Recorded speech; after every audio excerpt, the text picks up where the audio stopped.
here with UFC's Lightweight Jim Miller. So I wanted to talk to you a little bit about what's going on with your fighting career. You were on a huge run, and then you kind of got stopped in your last fight against Ben Henderson. Yep. Can you tell me how you felt going into the fight? How were you physically, mentally? You know what? I had a great training camp. I had improved everywhere. I was confident and felt great until I started warming up for the fight. And then I had no energy. Really? And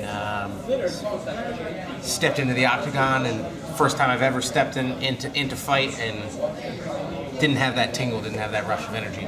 So at that point, I kind of knew that I needed to make something big happen because physically I wasn't there. Really? So and it ended up I was a little ill for the fight, more than just a cold. What was it? I had apparently I had mono for pretty much the whole camp. I felt tired, but I also had a 13, 14-month-old baby and a very pregnant wife at the time, so I figured that was just part of the game. Right. But actually, too, I ended up getting a kidney infection right before the fight. And like, I don't know, maybe 3 o'clock in the morning, 4 o'clock in the morning after the fight, I woke up to a really bizarre pain in my back, very unique pain, and basically led to 2 very miserable weeks of dealing with that. Cause that was, it sucked. I didn't miss that. You know what? It actually just came out the other day that I was sick. I guess Mike blabbed to somebody, and so they found out. But it was. I try not to take anything away from him. He fought a great fight. I still feel like I had plenty of opportunities to finish the fight. I put him in at least half a dozen subs that I thought I should have been able to finish. Knocked him down, but he came back from everything. He put me in worse trouble than anybody has. But to be perfectly honest, a couple of those subs, I think I would have finished any other night. Right, because it wasn't the Jim Miller that we were all used to and all expecting. I think everyone after that fight thought, what did we just witness? That wasn't what we were didn't think we were gonna see. That wasn't what we were expecting. So actually, I'm really glad to hear that you were sick. I'm sorry that you were sick. No, I'm sorry that you were sick, and I'm glad you're feeling better. How are you feeling?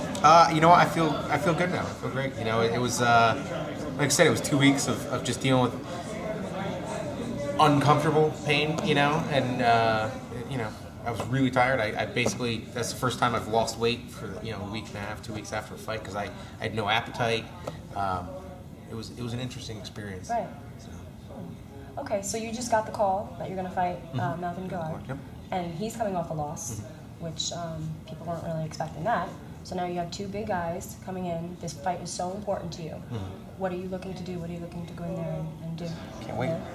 Melvin's a very dangerous opponent, and he's got the abilities to beat anybody in the division, and so do I. So I think we're two of the most dangerous, if not the 2 most dangerous guys in the weight class. But he definitely has weaknesses, and his weaknesses are where my strengths are. So I'm looking to force him to make a mistake and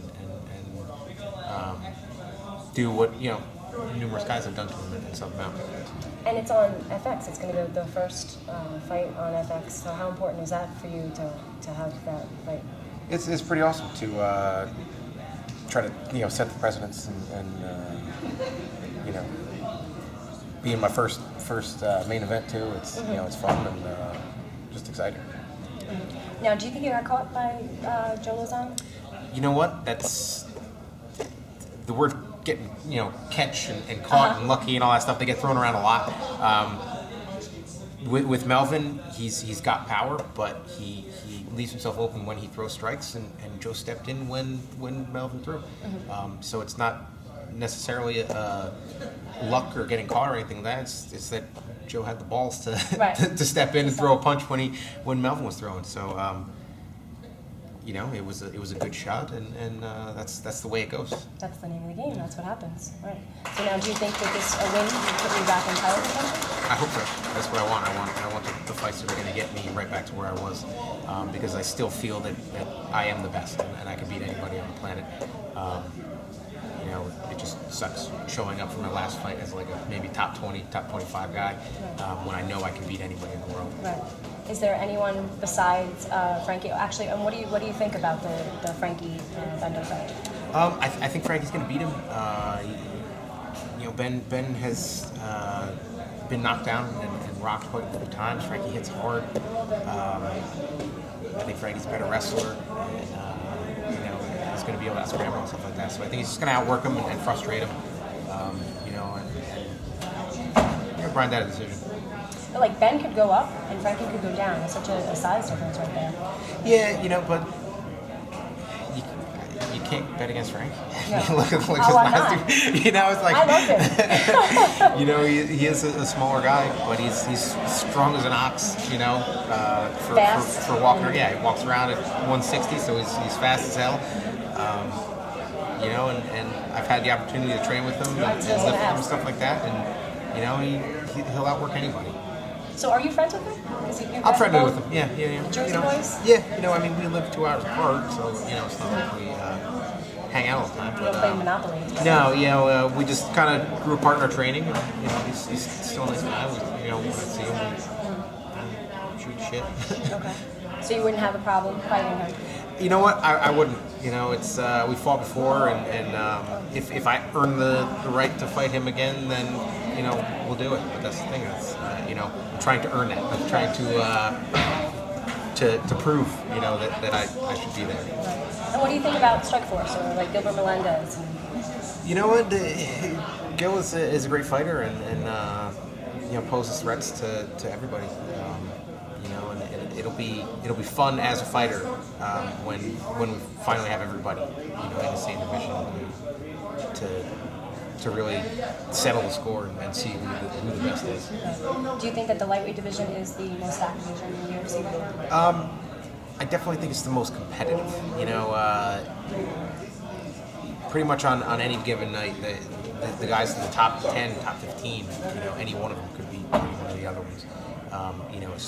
It's just who shows up to fight, who has the good night, So it's very competitive. And are there any younger guys that you like coming up that you are going to probably make a run for pretty soon? Because I watched a Cowboy fight. Yeah. I like Donald Sterling. Yeah, no, he's an animal. I like watching him fight. He's aggressive on the feet and on the mat. He's tough. I'd like to see Edson Barboza fight somebody who's... Yeah, he's 9-0 right now. Yeah, somebody who's a little more, grappling based, but still well-rounded enough to handle the strikes. One of the wrestlers or something like that in the division. But he's definitely one of those dangerous guys that you got to keep an eye on. Mm-hmm. Yeah, I think that there are so many young guys coming up, and then there's so many the talent right now in all of the UFC, but in just basically in MMA altogether. It's just such a great time to be fighting. It's such a great time. You have a great camp here at AMA. Do you have any guys in your camp that we should look out for also? Definitely, Sean Santella. Once he's, I think now that he's done with 35s, he's a true 125 pounder.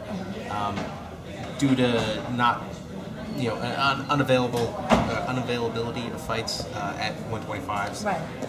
He's had to fight 35s, and it's cost him trying to throw around that extra weight in the ring. But at 25s, he's an animal. And I love the little guys. I don't know why people, didn't even want the 135 and 145 coming in. It's like they just want to see big guys standing back. You know what? It's something to go in there and see guys that can knock each other out, with one strike. But then you also get where it suffers for the cardio aspect and technique suffers later on in the fight. And there's never a moment where you can look away from a lighter weight fight. You turn around to grab your beer and the fight's over because somebody pulled something out, or they're exciting. Right. Now, would you ever drop down? How? No. I fought at 145s once. It was, I think, my fourth fight. Yeah, you know, I walked around 162, 163 pounds. I'm pushing 180 right now. You know, really? yeah. So not anymore. I wouldn't do it, and I don't find any need to do it. I've never felt overpowered by any of the lightweights. So. How old are you? 28. 28? Oh my gosh, you're so young. I didn't realize. I know, you know. You know what? It's the beard. It's you say I'm young. I think I'm old. You know, I remember watching GSP and Nick Diaz and all these other guys that were 21, 22 years old fighting in the UFC. You know, my first fight I was 22 years old. You know, so there's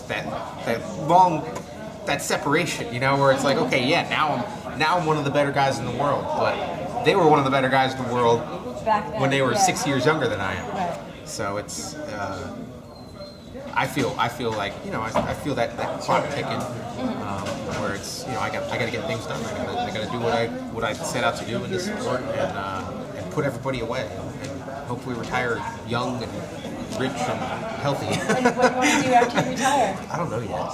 That's what I'm trying to figure out right now. You know, I don't know if I want to open a school. I'd really prefer. I really want to have like a hunting show or something like that. A hunting yeah, show? Yeah. I think getting paid to fight is pretty awesome. Right. But getting paid to go out in the woods and hunt stuff that'd be the dream. With guns or with bows and arrows? Both. Really? Yeah. Okay. Do you hunt now? I mean, like in Jersey, or where do you go? Yeah, I hunt in Jersey. I didn't even know it was legal. Yeah. I've never shot a gun.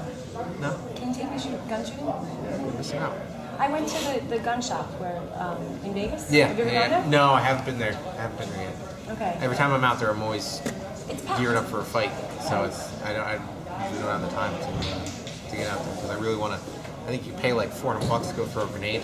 Like, you know, it's like I want to stay an extra couple days afterwards, and you know, it's like, oh, win a fight of the night or something the night bonus, and here you go. I'm gonna go throw a half dozen grenades. That's awesome.